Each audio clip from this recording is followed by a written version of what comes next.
नमस्कार दोस्तों, मैं राहुल आप सभी का मंथन में स्वागत करता हूं। आज के इस नए सेशन के अंतर्गत हम लोग प्राचीन भारत के इतिहास को देखेंगे और इसके अंतर्गत आप लोग यहां पर धार्मिक आंदोलन को हम लोग समझने का प्रयास करेंगे। यह सेशन जो है मूलतः एनसीईआरटी नोट्स अरिहंत पब्लिकेशन के ऊपर आधारित है। क्योंकि मैं 2 सप्ताह से अपने निजी जीवन में काफी व्यस्त चल रहा था, जिसके परिणाम स्वरूप मैं आप लोगों के सम्मुख उपस्थित नहीं हो पा रहा था, परंतु सारे जो कार्य थे, घरेलू कार्य, वो सारे संपन्न हो चुके हैं।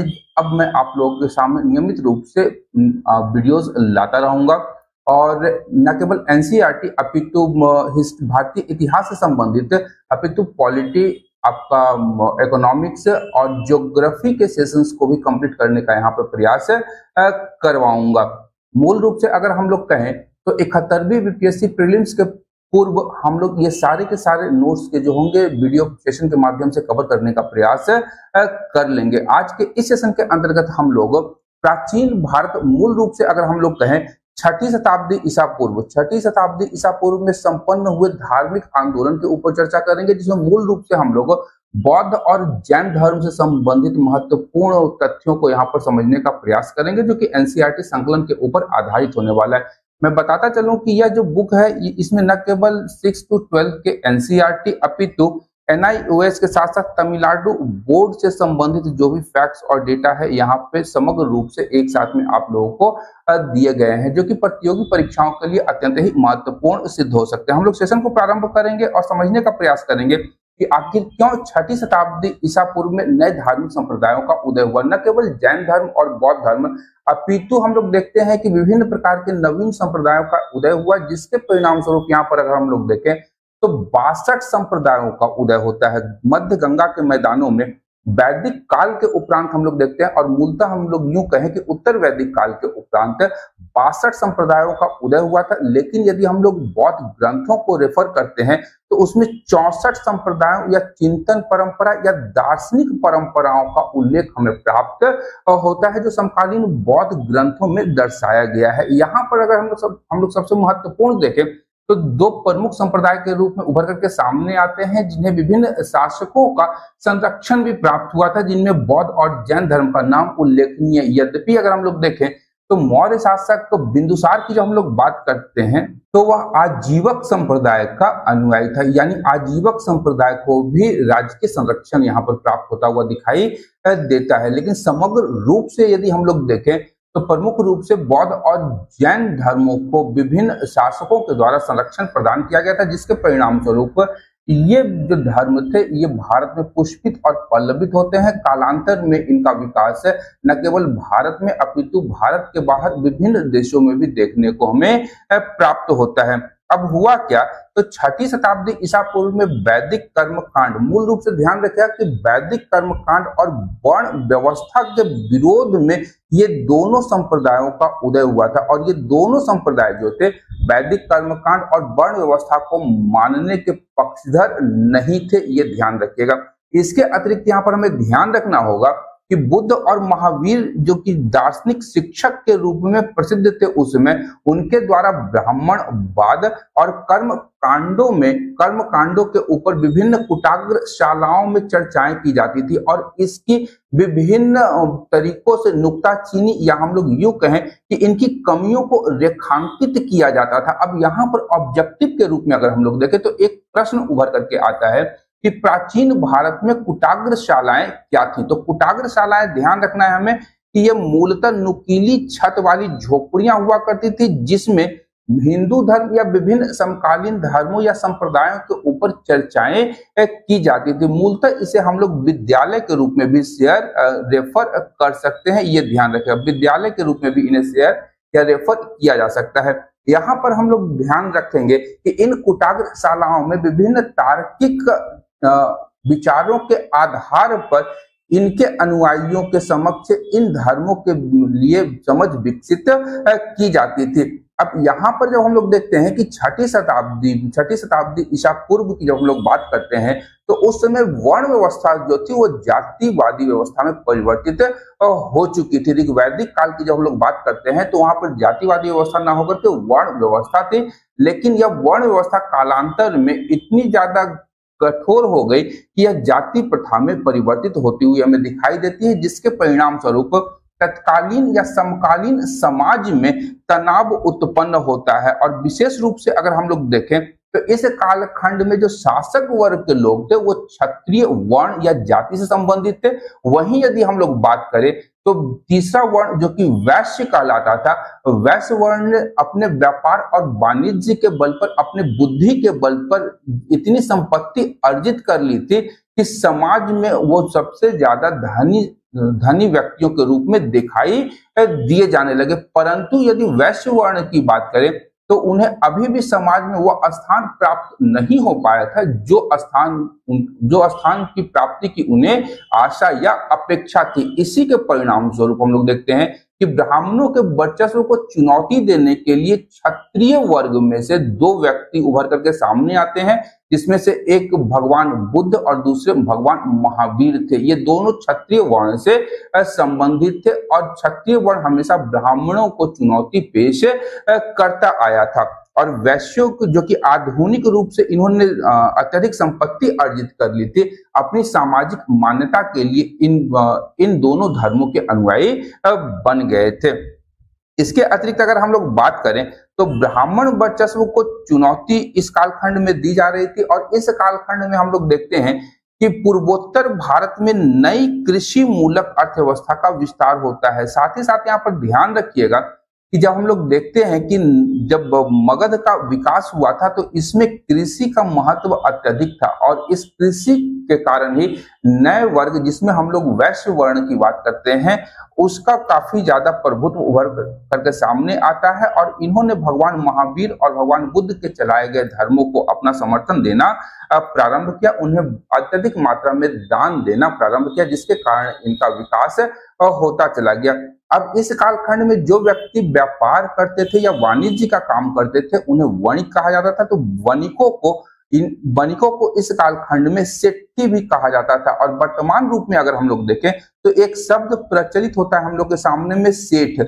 सेठ शब्द इसी सेठी से अपभ्रंश होकर के निकल करके सामने आया है। और इन्हीं सेठियों के द्वारा गौतम बुद्ध और भगवान महावीर को उनके धर्मों के लिए विभिन्न प्रकार के प्रचुर मात्रा में दान दिए गए थे। कारण क्या था कि जो नवोदित धर्म थे ये वर्ण व्यवस्था को नहीं मानते थे और वणिक वर्गों को इन्होंने अपने धर्म में उचित स्थान प्रदान किया था, जो स्थान इन्हें हिंदू वैदिक संस्कृति के, मूल रूप से अगर हम लोग कहें तो वैदिक संस्कृति के वर्ण व्यवस्था के अंतर्गत इन्हें वह सम्मान प्राप्त नहीं हुआ था। इसके अतिरिक्त अगर हम लोग बात करें तो इन दोनों धर्मों ने अहिंसा को अपना समर्थन दिया और युद्धों को इन्होंने हतोत्साहित करने का प्रयास किया। अब चूंकि हम लोग अगर देखें वर्तमान समय की भी अगर हम लोग बात करें तो व्यापार और वाणिज्य का बढ़ावा तभी हो सकता है जब शांति काल का समय हो। युद्ध काल में किसी प्रकार के वाणिज्य और व्यापार का बढ़ावा नहीं हो सकता है और हिंसा से किसी भी चीज का निराकरण या निष्कर्ष नहीं निकाला जा सकता है। तो जैन और बौद्ध धर्म ने हिंसा और युद्ध को हतोत्साहित करने का प्रयास किया, जिसके परिणाम स्वरूप वैश्य वर्ण इनके समर्थन में आते गए। इसके अतिरिक्त वैदिक विधि ग्रंथ, जिन्हें हम लोग धर्मसूत्र के नाम से जानते थे, उसमें कहा गया है कि जो व्यक्ति सूद पर धन लगाता हो, जो व्यक्ति अपना धन सूद की प्राप्ति के लिए लगाता हो, उसके कारोबार को निंदनीय माना गया था। यह धर्म सूत्रों में बताया गया है। और सूद पर जीने वाले व्यक्तियों को अधम कहा गया है। यह ध्यान रखिएगा कि वैदिक संस्कृति में या धर्म सूत्रों की जब हम लोग बात करते हैं तो सूद लेने को निंदनीय अपराध के रूप में देखा गया है। वहीं अगर हम लोग बात करें कि अधिकांश वैश्य वर्ण के जो लोग थे, इनका एक अन्य पेशा था सूद पर पैसे लगाना, जिसके परिणाम स्वरूप वैदिक संस्कृति के अंतर्गत इन्हें अधम माना गया, लेकिन बौद्ध और जैन धर्मों के अंतर्गत इसे निंदनीय अपराध नहीं माना गया था। कारण क्या था कि ये वर्ग जो था, ये वर्ग बौद्ध और जैन धर्मों को प्रचुर मात्रा में अपनी धन संपत्ति का दान करते थे, जिससे इनका विकास हम लोग आगे देखते हैं। बौद्ध और जैन धर्म की जब हम लोग बात करते हैं तो दोनों संप्रदाय जो थे ये काफी सरल, शुद्ध और संयमित जीवन के पक्षधर थे। बौद्ध और जैन दोनों भिक्षुओं के लिए आदेश था कि वे जीवन में विलास की वस्तुओं का उपभोग न करें। इन सभी कारणों के परिणाम स्वरूप हम लोग देखते हैं कि 6ठी शताब्दी ईसा पूर्व में भारत में एक धार्मिक आंदोलन का सूत्रपात होता है। इसके अतिरिक्त अगर हम लोग बात करें तो इस कालखंड में जैन और बौद्ध धर्म के अतिरिक्त 5 अन्य संप्रदायों का विकास हुआ, जिसका परीक्षा के दृष्टिकोण से अत्यंत ही महत्वपूर्ण स्थान है। पहला संप्रदाय था हमारा आजीवक संप्रदाय, जिसके संस्थापक थे मखल्ली पुत्र गोशाल। ध्यान रखिएगा, यहाँ से ये प्रश्न बराबर पूछा जाता है। और आजीवक संप्रदाय की बात करेंगे तो बिंदुसार जो था वो आजीवक संप्रदाय का ही अनुयायी था। इसके अतिरिक्त घोर अक्रियावादी की बात करते हैं तो इसके संस्थापक थे पूरण कश्यप। भौतिकवादी संप्रदाय के संस्थापक थे अजित केश कम्बलिन। अनिश्चयवादी संप्रदाय के संस्थापक थे संजय बेठलीपुत्र। और नियतिवादी संप्रदाय के संस्थापक थे पकुद कच्चायन। इन पांचों का नाम आप लोग ध्यान रखिएगा संप्रदाय के साथ में, और ये बहुत ही महत्वपूर्ण है एग्जामिनेशन के पॉइंट ऑफ व्यू से। अब सबसे पहले हम लोग बात करेंगे जैन धर्म की। तो जैन धर्म की जब बात करते हैं तो इसमें सबसे महत्वपूर्ण नाम उभर करके आता है भगवान महावीर का, जिन्हें धर्म उपदेशक या धर्मोपदेष्टा के रूप में भी हम लोग जानते हैं। और भगवान महावीर के पहले जैन धर्म में कुल 23 तीर्थंकर या आचार्य हुए थे। इन आचार्यों को यहाँ पर हम लोग तीर्थंकर के रूप में भी जानते हैं। भगवान महावीर को जैन धर्म का अंतिम या 24वां तीर्थंकर माना जाता है। अब जैन धर्म की बात करेंगे तो इनके प्राचीनतम सिद्धांतों के जो प्रमुख आचार्य थे या प्रथम आचार्य के रूप में हम लोग जानते हैं किसे, तो आचार्य ऋषभ देव को। ये प्रथम आचार्य थे जैन धर्म के। इसके अतिरिक्त बात करेंगे तो ऋषभ देव का जो पहला उल्लेख हमें प्राप्त होता है वह ऋग्वेद में प्राप्त होता है। बड़ा इंपॉर्टेंट पॉइंट है, ये आप लोग नोट डाउन भी करते जाएंगे और इसे याद भी करते जाएंगे कि किसका उल्लेख ऋग्वेद में प्राप्त होता है। ऋषभ देव के अतिरिक्त अगर हम लोग बात करेंगे तो एक अन्य जैन तीर्थंकर थे जिनका नाम था अरिष्ट नेमि। अरिष्ट नेमि का नाम भी हमें ऋग्वेद में प्राप्त होता है। और इसके अतिरिक्त 23वें तीर्थंकर की जब हम लोग बात करते हैं तो पार्श्वनाथ 23वें तीर्थंकर थे जैन धर्म के। इनका जन्म मूल रूप से वाराणसी में हुआ था। और अगर हम लोग बात करेंगे तो वास्तविक रूप से जैन धर्म को स्थापित करने का जो कार्य किया गया था वह भगवान महावीर के द्वारा किया गया था। इन्होंने ही जैन धर्म को वास्तविक रूप में स्थापित करने का प्रयास किया था और इसमें वो सफल भी हुए थे। अब यहाँ पर हम लोग वर्धमान महावीर के जीवन वृत्त को भी समझने का प्रयास करेंगे। यहाँ से भी प्रश्न पूछे जाते हैं। अब अगर हम लोग मान लें कि एक जैन परंपरा के अनुसार तो महावीर स्वामी का जन्म 540 बीसी में वैशाली बिहार के निकट कुंडल ग्राम में हुआ था। इनके पिता का नाम था सिद्धार्थ, जो कि क्षत्रिय के जात्रिक कुल के प्रधान थे, और इनकी माता का नाम त्रिशला थी, जो कि लिच्छवी नरेश चेटक की बहन थी। यहाँ पर ध्यान रखिएगा कि हर्यक वंश के शासक बिंबिसार का भी संबंध लिच्छवी नरेश चेटक के साथ था। चेटक की पुत्री चिलन्ना के साथ में बिंबिसार का विवाह हुआ था। आरंभ की बात करेंगे तो भगवान महावीर गृहस्थ जीवन में थे, परंतु इन्हें सत्य की खोज करनी थी और सत्य की खोज करने के लिए 30 वर्ष की आयु में इन्होंने अपना सांसारिक जीवन को त्याग कर दिया और यति या सन्यासी के रूप में अपना जीवन व्यतीत करने लगे। यहाँ एक महत्वपूर्ण पॉइंट है, जब भगवान महावीर ने अपना गृह त्याग किया था तो उन्होंने अपने भाई नंदीवर्धन से आज्ञा प्राप्त की थी। ये ध्यान रखिएगा, नंदीवर्धन से इन्होंने आज्ञा प्राप्त की थी। उसके पश्चात ही इन्होंने गृह त्याग किया था। और इसके पश्चात हम लोग देखते हैं कि 12 वर्षों की कठोर साधना के उपरांत 42 वर्ष की आयु में भगवान महावीर को पूर्ण ज्ञान की प्राप्ति हुई होती है। और पूर्ण ज्ञान को जैन धर्म में कैवल्य बोला गया है। इसीलिए हम लोग देखते हैं कि भगवान महावीर को केवलिन भी कहा जाता है। केवलिन या इन्हें जिन भी कहा जाता है। ध्यान रखें, जिन या अरहत। अरहत का आशय होता है पूज्य। जिन, अरहत या केवलिन के रूप में इन्हें जाना गया। अगर हम लोग बात करेंगे कि इन्हें कहां पर ज्ञान की प्राप्ति हुई तो जृंभिक ग्राम का नाम याद रखेगा। जृंभिक ग्राम में ऋजुपालिका नदी के किनारे साल वृक्ष के नीचे भगवान महावीर को ज्ञान की प्राप्ति होती है।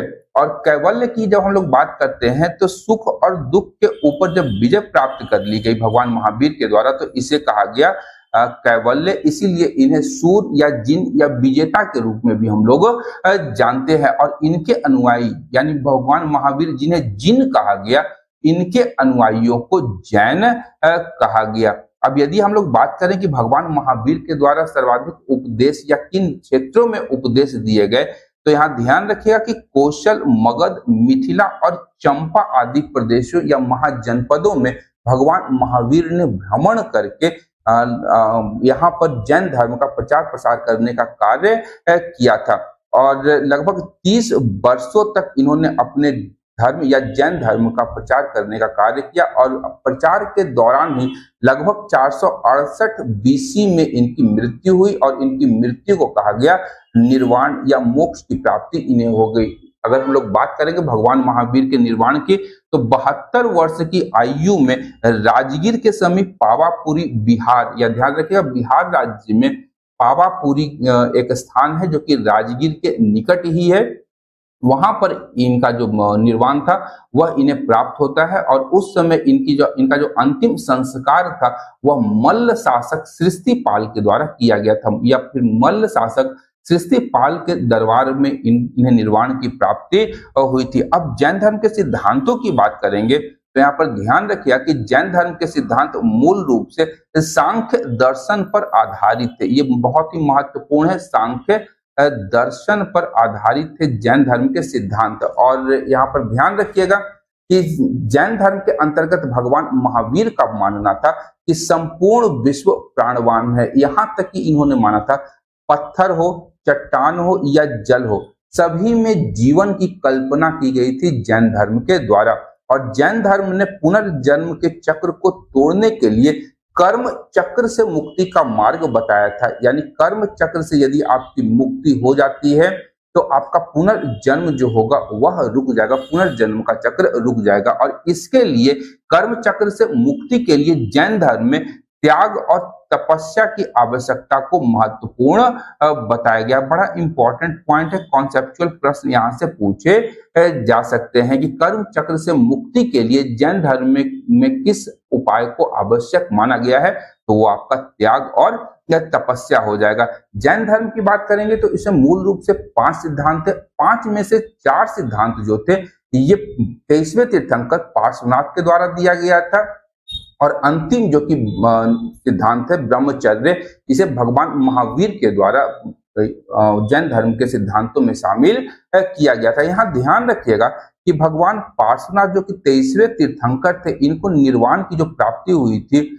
ये झारखंड के गिरिडीह जिले के पारसनाथ पहाड़ी पर हुई थी। ये ध्यान रखिएगा, बड़ा इंपॉर्टेंट प्रश्न है और ये प्रश्न हमेशा पूछा जाता है। गिरिडीह जिले में इसरी नामक एक स्थान है जहां पर एक पहाड़ी है पारसनाथ, जहां पर भगवान पार्श्वनाथ को निर्वाण की प्राप्ति हुई थी। अब बात करते हैं जैन धर्म के 5 सिद्धांतों की। तो पहला सिद्धांत था इसमें अहिंसा का। यहाँ ध्यान रखिएगा कि जैन धर्म में अहिंसा पर अत्यधिक बल दिया गया था। तो अहिंसा यानी हिंसा न करना, अमृषा यानी झूठ न बोलना, अचौय यानी चोरी न करना, अपरिग्रह यानी संपत्ति अर्जित न करना, ये 4 सिद्धांत जो थे पार्श्वनाथ के द्वारा दिए गए। और अंतिम सिद्धांत ब्रह्मचर्य यानी इंद्रिय निग्रह करना, अपनी इंद्रियों पर अपना वश करना, अपने वश में इंद्रियों को अपने वश में करना ब्रह्मचर्य कहलाया। ये भगवान महावीर के द्वारा जैन धर्म के 5 सिद्धांतों में शामिल किया गया था। इन 5 सिद्धांतों की बात करेंगे तो यहाँ ध्यान रखिएगा कि इन्हें सम्मिलित रूप से अनुव्रत के रूप में जाना जाता है। ये बड़ा इंपॉर्टेंट है, ध्यान रखिएगा कि सम्मिलित रूप से इन 5 सिद्धांतों को अनुव्रत कहा गया। जैन धर्म में अहिंसा या किसी प्राणी को न सताने के व्रत को सबसे अधिक महत्व दिया गया था। महावीर के पूर्व यदि हम लोग बात करेंगे तो यहाँ पर पार्श्वनाथ का ध्यान रखिएगा। पार्श्वनाथ के अनुयायियों को निचले और ऊपरी अंगों को वस्त्र से ढकने की अनुमति थी, लेकिन महावीर ने वस्त्र का संपूर्ण रूप से त्याग कर दिया था। ये भगवान पार्श्वनाथ और भगवान महावीर में मूल अंतर डिफाइन करता है, ध्यान रखिएगा, बड़ा इंपॉर्टेंट है। इसी के पश्चात हम लोग देखते हैं कि जब प्रथम जैन संगति का आयोजन हुआ था तो उसमें श्वेतांबर और दिगंबर के रूप में जैन धर्मों में विभाजन हुआ था। श्वेतांबर जो कि श्वेत वस्त्रों को धारण करते थे और दिगंबर जो कि नग्न रहते थे। तो यहाँ पर ये चीज भी आप लोग को ध्यान रखने में बहुत ही महत्वपूर्ण होगी। वस्त्र की बात करेंगे तो कालांतर में यहाँ पे हम लोग चर्चा कर ही चुके हैं श्वेतांबर और दिगंबर की। जैन धर्म में देवताओं के अस्तित्व को स्वीकार किया गया था। यह बड़ा महत्वपूर्ण है, ध्यान रखिएगा, देवताओं के अस्तित्व को स्वीकार किया गया था, लेकिन इन देवताओं का जो स्थान था वह जिन्न के नीचे था। जिन्न कौन था? जिन्हें कैवल्य की प्राप्ति हुई थी, जैसे भगवान महावीर। और जैन धर्म की जब हम लोग बात करते हैं तो इसने वर्ण व्यवस्था की निंदा नहीं की थी। इसके सिद्धांतों की बात करेंगे तो जैन धर्म के सिद्धांत को हम लोग सप्तभंगी सिद्धांत, स्यादवाद या अनेकांतवाद के रूप में भी जानते हैं। ये बड़ा इंपॉर्टेंट प्रश्न है, ये ध्यान रखिएगा। जैन धर्म के सिद्धांत को स्यादवाद, अनेकांतवाद या सप्तभंगी सिद्धांत के रूप में जाना जाता है। इसके अंतर्गत 7 सिद्धांतों की चर्चा की गई है। वहीं बात करेंगे, महावीर का मानना था कि पूर्व जन्म में अर्जित किए गए पुण्य या पाप के अनुसार ही किसी व्यक्ति का जो जन्म है उच्च या निम्न कुल में होता है। अब यहाँ पर इस विचार के अनुसार हम लोग कह सकते हैं कि जैन धर्म में पुनर्जन्म को स्वीकार किया गया था। इसके अतिरिक्त भगवान महावीर ने चांडालों में भी मानवीय गुणों का होना संभव बताया है और उनके मतानुसार शुद्ध और अच्छे आचरण वाले निम्न जाति के लोग भी मोक्ष पा सकते हैं, मोक्ष की प्राप्ति कर सकते हैं।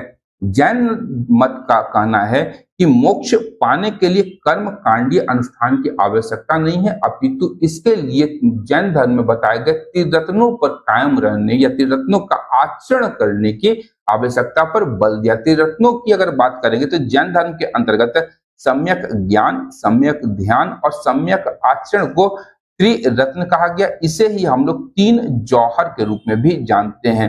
ये ध्यान रखिएगा, बड़ा इंपॉर्टेंट प्रश्न हो सकता है, प्रश्न पूछा जा सकता है कि जैन धर्म में 3 जौहर क्या क्या है। तो ज्ञान, ध्यान और आचरण ये सभी क्या है? सम्यक होने चाहिए। साथ ही साथ बात करेंगे तो जैन धर्म में युद्ध और कृषि दोनों को वर्जित माना गया है। अब युद्ध की बात करेंगे तो युद्ध में भी हिंसा होती है, और कृषि की बात करेंगे तो जब हल जोतते हैं तो उसके परिणाम स्वरूप विभिन्न जो जानवर होते हैं, छोटे जीव जंतु होते हैं, उनकी मृत्यु हो जाती है। तो यहाँ पर युद्ध और कृषि दोनों को वर्जित माना गया है, और इन दोनों से माना गया था कि जीवों की हिंसा होती, इसलिए ये दोनों कार्य नहीं करने चाहिए। जिसके परिणाम स्वरूप हम लोग देखते हैं कि जैन धर्मावलंबी या जैन धर्म को मानने वाले जो लोग थे उनमें मूल रूप से व्यापार और वाणिज्य करने वाले लोगों की संख्या अधिक हो गई थी।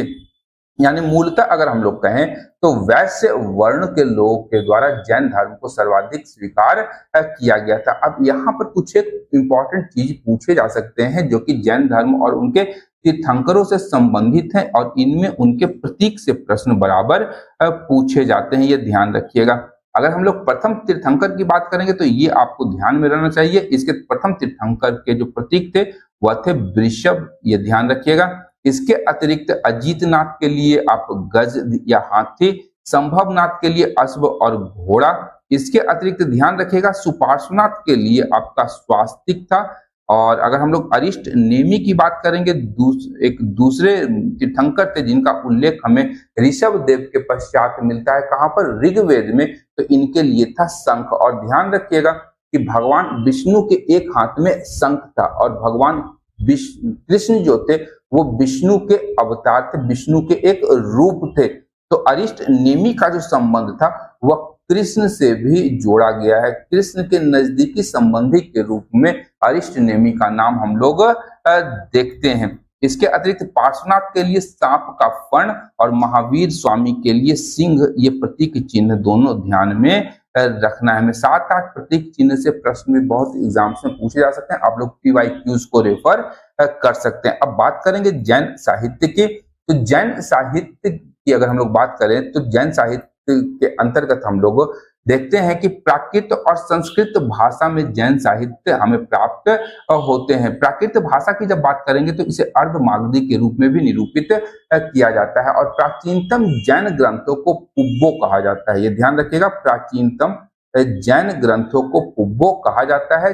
14 पुब्बों में से महावीर द्वारा प्रचारित सिद्धांत, इन 14 पुब्बों में क्या है? तो भगवान महावीर ने जिन सिद्धांतों को प्रचारित और प्रसारित किया उनका संग्रहण किया गया है, और स्वयं महावीर ने इसे अर्धमागधी एवं प्राकृत भाषा के अंतर्गत अपने शिष्यों के अंतर्गत पहुंचाया था। यहाँ ध्यान रखिएगा कि प्राकृत और अर्ध मागधी भाषा जो थी 6ठी शताब्दी ईसा पूर्व में आम बोलचाल की भाषा थी। इसके अतिरिक्त यहाँ पर हमें ध्यान रखना है कि इन ग्रंथों की जानकारी या इन 14 कुब्बों की जानकारी केवल भद्रबाहु को थी। भद्रबाहु जो कि चंद्रगुप्त मौर्य के शासनकाल के समय चंद्रगुप्त मौर्य के साथ में दक्षिण भारत या कर्नाटक गए थे। तो भद्रबाहु प्रथम जैन संगति के अध्यक्षता भी इनके द्वारा की गई थी। स्थल भाव या स्थूल भद्र की जब हम लोग बात करेंगे तो इनके नेतृत्व में एक सभा आयोजित की गई थी और इस सभा में 14 कुब्बों का स्थान 12 अंगों ने ले लिया था। यहाँ ध्यान रखिएगा 12 अंग 14 कुब्बों का स्थान लिया था, जो कि प्रथम जैन संगति के अंतर्गत की गई थी। और जैन साहित्य की बात करेंगे तो जैन साहित्य को आगम कहा जाता है। आगम के अंतर्गत 12 अंग 12 उप अंग, ध्यान रखिएगा 12 अंग 12 उपांग 10 प्रकीर्ण 6 छेद सूत्र 4 मूल सूत्र और 2 मिश्रित ग्रंथ शामिल किए जाते हैं। आगम के अंतर्गत ये आपको याद रखने की आवश्यकता होगी, जो जैन साहित्य के भाग के अंतर्गत है। और दूसरे जैन सम्मेलन की जब बात करेंगे तो दूसरे जैन सम्मेलन में आगम साहित्य को लिपिबद्ध किया गया था। इसमें 11 अंगों को लिपिबद्ध किया गया था और 12वें अंग जिसे दृष्टिवाद कहा जाता है, दृष्टिवाद को नष्ट मान लिया गया था। ये बड़ा इंपॉर्टेंट है, ध्यान रखिएगा। आपसे प्रश्न पूछा जा सकता है कि द्वितीय बौद्ध संगति के अंतर्गत किस अंग को, जैन साहित्य के किस अंग को नष्ट मान लिया गया था, तो ये आपका दृष्टिवाद था, 12वां अंग। जैन संगतियों की बात करेंगे तो 2 जैन संगतियां थी, 2 जैन संगतियां थी, ये ध्यान रखना है हमें। इन 2 जैन संगतियों के अंतर्गत जब हम लोग बात करेंगे तो प्रथम जैन संगति 322 से लेकर 298 बीसी तक हुई थी। पाटलिपुत्र में इसका स्थान था। स्थूल भद्र ने इसकी अध्यक्षता की थी। साथ में साथ भद्रबाहु का भी नाम ध्यान में आपको रखना है। यहीं पर हम लोग देखते हैं कि 12 अंगों का संकलन किया गया था। द्वितीय संगति की जब बात करते हैं जैन संगति की तो 512 ईस्वी या 6ठी शताब्दी में हुई थी। बल्लभी गुजरात में हुआ था इसका आयोजन। इसकी अध्यक्षता देवर्धि क्षमा श्रवण के द्वारा किया गया था और इसमें 11 अंगों को लिपिबद्ध किया गया था। यहाँ ध्यान रखिएगा प्रथम बौद्ध संगति में 12 अंगों का संकलन हुआ है और यहीं पर जैन धर्मों का 2 गुटों में या 2 संप्रदायों में विभाजन भी हम लोग देखते हैं। एक हमारा दिगंबर हो गया, एक हमारे दिगंबर हो गए और दूसरे हो गए हमारे श्वेतांबर। दूसरे हो गए श्वेतांबर जो कि स्थूल भद्र या स्थूल बाहु के सहयोगी थे या उसके अनुयायी थे, और दिगंबर जो थे ये भद्रबाहु के सहयोगी या अनुयायी थे, जो कि दक्षिण भारत से पुनः उत्तर भारत या पाटलिपुत्र आए थे। 12 वर्ष जब मगध में 12 वर्षों का अकाल हुआ था उसके पश्चात की ये घटना है। आगे अगर हम लोग देखें तो जैन धर्म के प्रसार की बात करेंगे तो जैन धर्म के उपदेश के प्रचार प्रसार के लिए भगवान महावीर ने अपने अनुयायियों का एक संघ बनाया था और इस संघ में स्त्री और पुरुष दोनों को स्थान मिला था। यहाँ पर ध्यान रखिएगा भगवान महावीर के प्रथम अनुयायी की जो हम लोग बात करते हैं तो प्रथम अनुयायी के रूप में जामाली का नाम हमें प्राप्त होता है। जामाली भगवान महावीर की पुत्री प्रियदर्शिनी के पति थे। प्रियदर्शिनी के क्या थे? पति थे, ये ध्यान रखिएगा। और अगर हम लोग बात करेंगे जैन धर्म में प्रथम फूट की तो प्रथम फूट के प्रणेता भी जामाली बने थे, ये ध्यान रखिएगा। वहीं अगर महिला अनुयायी की बात करेंगे या महिला शिष्य की बात करेंगे तो चंपा नरेश थे दधिवाहन। चंपा नरेश दधिवाहन की पुत्री थी चंपा।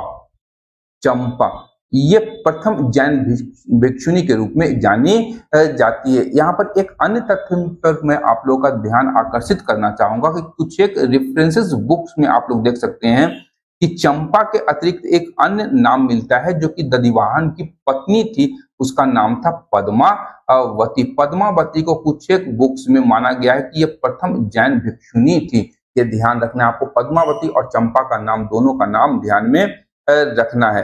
अब बात करेंगे कि कर्नाटक में जैन धर्म का जो प्रचार हुआ था वह मौर्य शासक चंद्रगुप्त मौर्य के शासन काल में हुआ था और यहाँ पर जैन विद्वान जो थे, अनेक जैन अनुयायी, वो भद्रबाहु के नेतृत्व में जब मगध में 12 वर्षों का अकाल पड़ा था। तो 298 बीसी के आसपास ये लोग चले गए थे। 300 बीसी के आसपास अकाल पड़ा था और ये लोग चले गए थे कहां पर? तो कर्नाटक के श्रवण बेलगोला में चले गए थे, जहां पर चंद्रगिरी नामक पर्वत थी। वहां पर चंद्रगुप्त मौर्य ने निवास किया था अपने जीवन के अंतिम क्षणों में। तो प्राण बचाने के लिए लोग दक्षिण भारत चले गए और शेष जो जैन अनुयायी रह गए वो स्थूल भद्र या स्थूल बाहु के नेतृत्व में मगध में ही निवास करने लगे। और जैन धर्म के महत्वपूर्ण उपदेशों की जब बात करते हैं तो इनके उपदेशों को संकलित करने के लिए पाटलिपुत्र, या जिसे हम लोग आधुनिक पटना के नाम से जानते हैं, पाटलिपुत्र में एक परिषद का आयोजन किया गया। इसी परिषद में हम लोग श्वेतांबर और दिगंबर में हम लोग देखते हैं कि जैन धर्म में स्पष्ट रूप से विभाजन हो गया। साथ ही साथ हम लोगों को ध्यान रखना होगा कि कलिंग या उड़ीसा, जो कि हम लोग वर्तमान उड़ीसा के रूप में जानते हैं, यहाँ पर जैन धर्म का प्रचार ईसा पूर्व 4वीं शताब्दी बीसी में हुआ था और ईसा पूर्व 1ली सदी में आंध्र और मगध के राजाओं को पराजित करने वाले शासक कलिंग राज खारवेल ने जैन धर्म को अपना संरक्षण प्रदान किया था। खारवेल की जब हम लोग बात करते हैं तो इनके विषय में हम लोग हाथी गुम्फा अभिलेख से हम लोग इनके विषय में जानकारी प्राप्त करते हैं, जहां पर इन्हें बताया गया है कि ये जैन धर्म के संरक्षक के रूप में जाने जाते हैं। जैन धर्म के योगदान की बात करेंगे तो जैन धर्म आरंभ की जब हम लोग बात करते हैं तो जैन धर्म ने ब्राह्मणों द्वारा जो भाषा का विकास किया गया था, जिसे हम लोग संस्कृत के रूप में जानते हैं, तो संस्कृत भाषा का त्याग करके इन्होंने अपने जो धर्मोपदेश थे या धर्म के जो उपदेश थे, इन्होंने सामान्य जन की बोलचाल की भाषा में इसे आगे बढ़ाने का प्रयास किया और वह भाषा थी हमारी प्राकृत। जैन अनुयायियों या भगवान महावीर ने प्राकृत भाषा का उपयोग किया और अपने धर्म के प्रचार प्रसार का कार्य किया। इसके परिणाम स्वरूप हम लोग देखते हैं कि प्राकृत भाषा और साहित्य अत्यधिक समृद्ध हुआ था।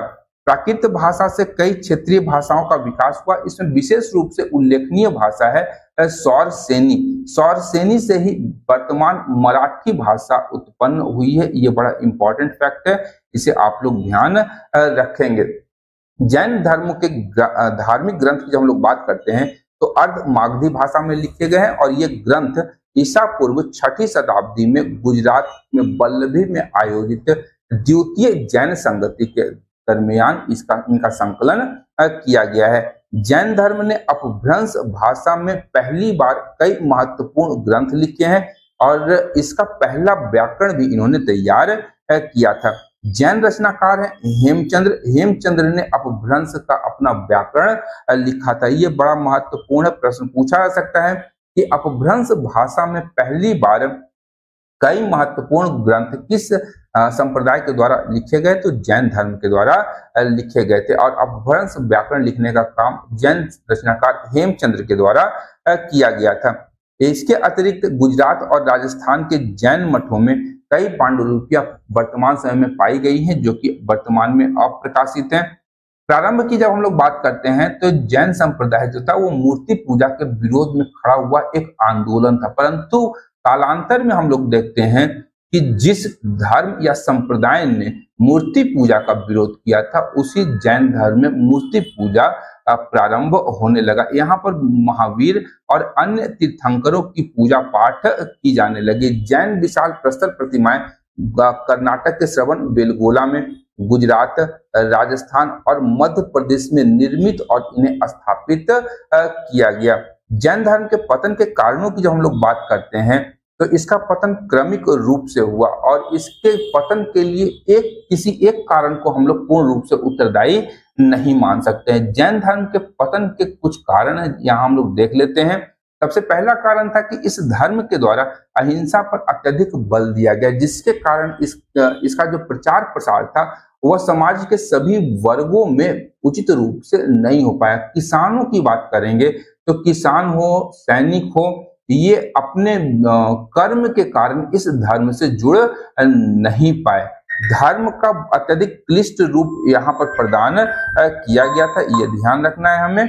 दूसरा महत्वपूर्ण कारण है कि जैन धर्म ने जाति व्यवस्था के दर्शन को बनाए रखा और इसके अनुसार हम लोग कह सकते हैं कि इसने स्वयं को ब्राह्मण धर्म से पृथक नहीं कर पाए। यहाँ पर आत्मपीड़न, कठोर व्रत एवं तपस्या पर अत्यधिक बल देना भी यहाँ पर मूल रूप से इस धर्म के विकास में बाधक सामने आता है। इसके साथ ही कालांतर में उचित राजाश्रय का अभाव, फिर से ब्राह्मण धर्म का पुनरुत्थान आदि इसके पतन के प्रमुख कारणों में से एक गिना जा सकता है। जैन धर्म की बात करेंगे तो यह अपने समकालीन बौद्ध धर्म से प्रतिस्पर्धा कर पाने में सक्षम नहीं था, यह प्रतिस्पर्धा नहीं कर पाया, जिसके कारण बौद्ध धर्म के प्रचार प्रसार के कारण भी जैन धर्म के पतन का मार्ग प्रशस्त होता है।